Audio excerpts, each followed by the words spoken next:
Selamat pagi kawan-kawan semua di hari Minggu yang berbahagia ini. Selamat beristirahat, selamat menjalankan aktivitas di hari libur kali ini. Kawan-kawan semua, terkait dengan jual dan beli kapal atau jual beli kapal. Kontrak jual beli kapal yang bagaimana yang kita pakai untuk menjual dan membeli kapal. Kali ini saya akan berbagi perihal kontrak yang jenis apa yang digunakan untuk menjual dan membeli kapal. Kontrak jual beli kapal itu sebenarnya pakai apa sih? Yang benar itu pakai apa? Itu perlu kita pelajari, kita bahas pada pagi hari.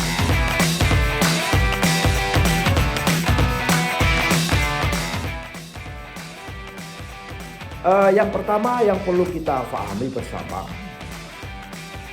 bahwa menjual kapal ya, ini harus dipahami bersama. Menjual kapal itu tidak semudah seperti orang menjual mobil, menjual rumah, menjual barang-barang yang lain, ya, aset properti yang lain. Tapi menjual kapal itu mempunyai keunikan, kompleksitas yang sangat tinggi, ya. Menjual kapal itu seperti pelaut mengoperasikan kapal, ya. Pelaut mengoperasikan kapal. Tidak bisa pelaut itu mengoperasikan kapal sendirian, ya. Pasti ada kapten kapal, ada KKM, ada perwira-perwira, ada rating yang ada di bawahnya. Semua bertugas pada posisinya masing-masing. Begitu juga dengan menjual kapal. Menjual kapal tidak bisa dilakukan oleh seorang pemilik kapal sendiri. Adalah sangat impossible. Bisa juga penjual kapal itu sendirian, tetapi itu biasanya jarang sekali terjadi.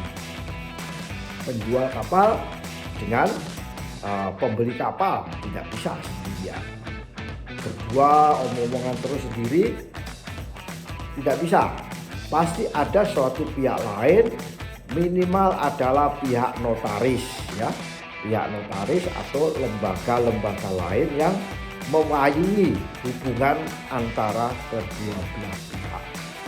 Bahkan ada pihak-pihak namanya pihak mediasi atau pihak broker, ya, broker dari penjualnya, broker juga dari pihak pembelinya. Mereka bergabung menjadi satu.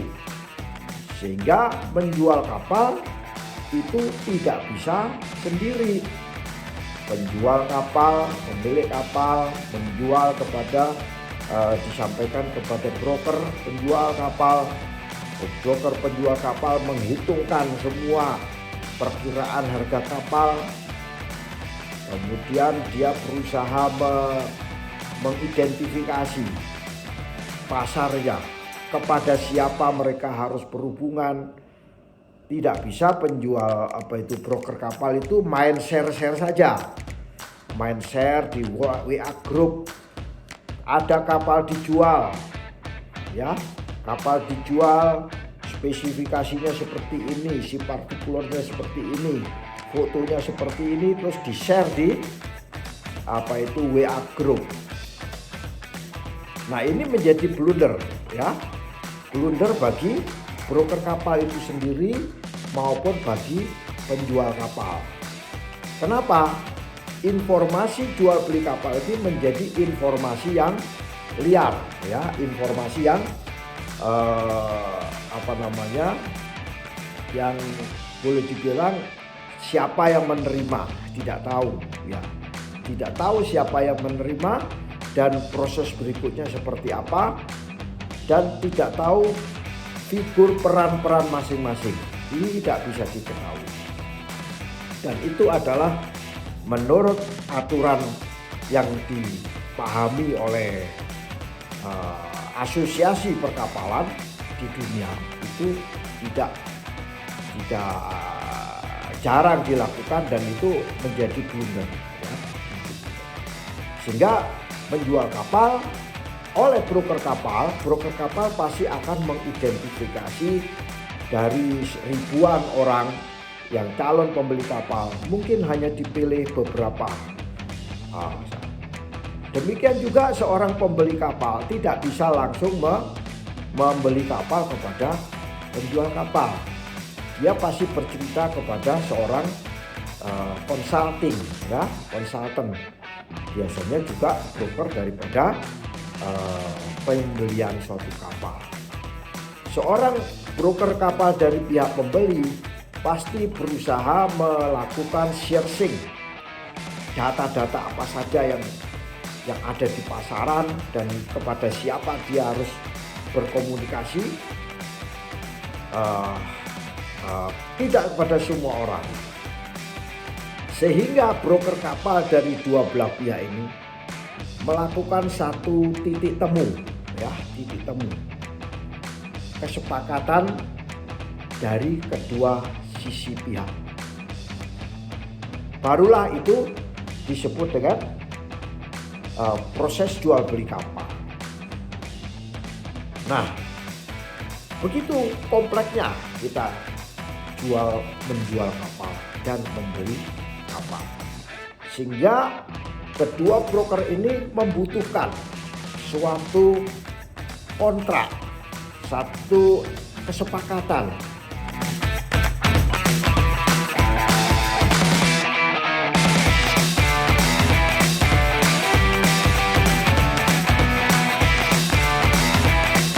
Kesepakatan apa?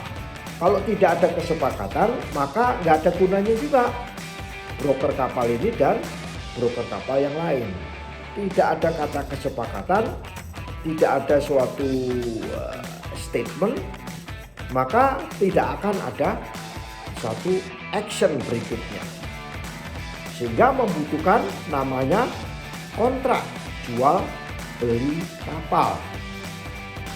Kontrak jual beli kapal.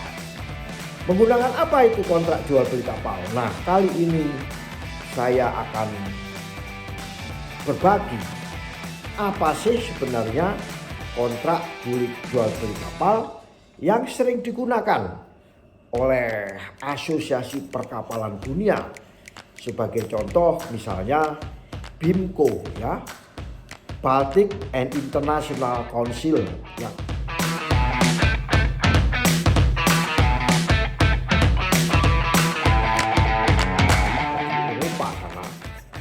dan bahkan Pak BIMCO ini sudah sangat terkenal di seluruh kalangan masyarakat bisnis perlayaran dan bisnis perkapalan. Bisa kita lihat di dalam websitenya BIMCO. Yang kedua ada namanya asosiasi di dunia ini, asosiasi perkapalan dan pelayaran dunia yang sangat concern, detail sekali membahas masalah kontrak jual beli kapal, yaitu namanya Norwegian Shipbroker Association.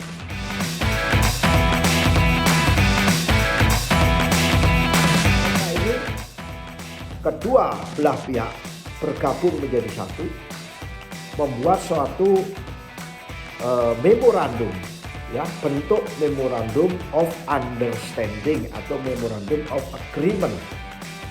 MOA, istilahnya MOA ya.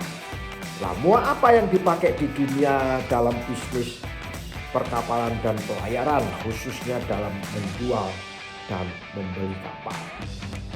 Nah, hari ini saya akan berbagi itu. Menggunakan apakah itu? Ya. Seperti kita ketahui bahwa yang sejak awal menjual kapal oleh semua pihak, tentunya pihak A dan pihak B. Pihak A ini adalah penjual dan pihak B adalah pembeli ya. Sehingga pihak A dan B ini harus mempunyai jalur. Penjual mempunyai jalur yaitu broker penjual. Pembeli mempunyai jalur broker pembeli, ya. Broker penjual dan broker pembeli berdasarkan prinsipalnya atau penjualnya atau pembelinya membuat satu MOA atau Memorandum of Understanding. Nah, Memorandum of Understanding yang paling sering digunakan adalah menggunakan Norwegian Ship Broker Association. Namanya kalau di dalam internet, di komputer itu kita sebut dengan nama Sailform 2012.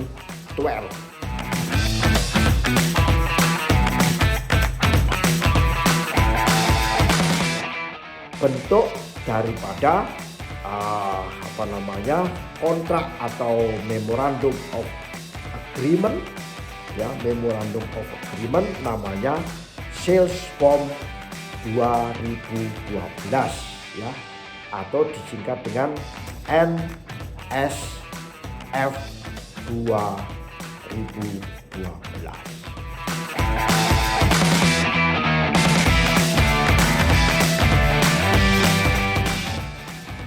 Jadi mulai sekarang para broker kapal, penjual kapal, pemilik kapal yang akan menjual kapal, broker dari pembeli kapal, dan pembeli calon pembeli kapal harus tahu apa itu yang namanya NSF 12, ya. NSF 2012 ini sebenarnya dibikin pada tahun 2012 atau disingkat dengan Sailform 2012.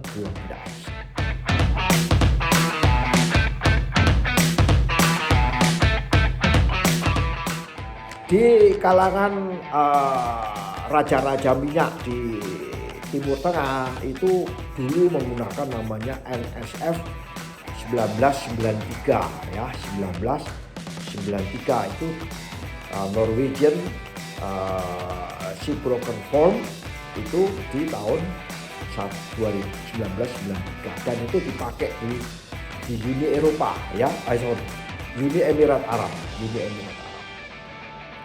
Dan itu sekarang berjalan dan sampai sekarang seluruh dunia menggunakan Sailform itu. BIMCO selalu Baltic and International Maritime Council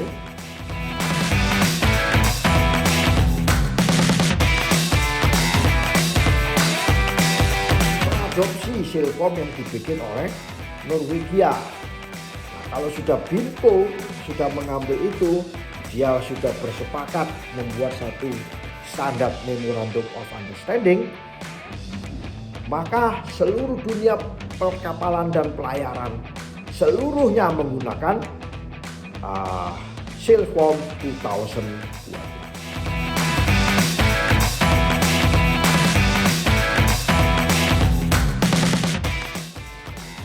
Kita sebagai broker kapal di Indonesia, ya, kita sebagai broker kapal, ya, tentunya harus paham mengenai Sailform 2012.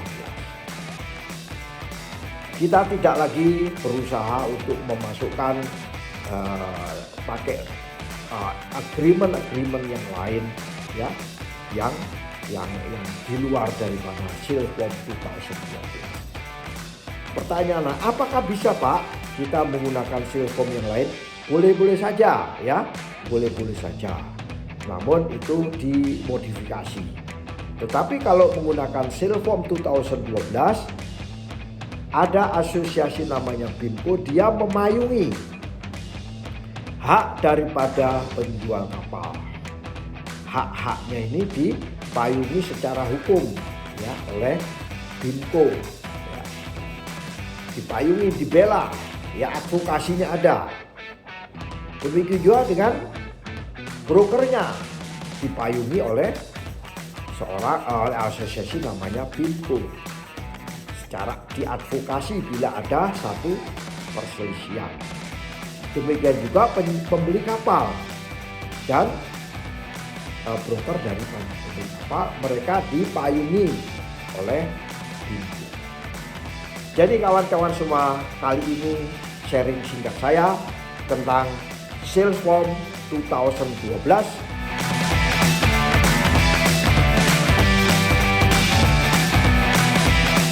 Semoga bermanfaat bagi kita semua. Salam sejahtera, salam sehat.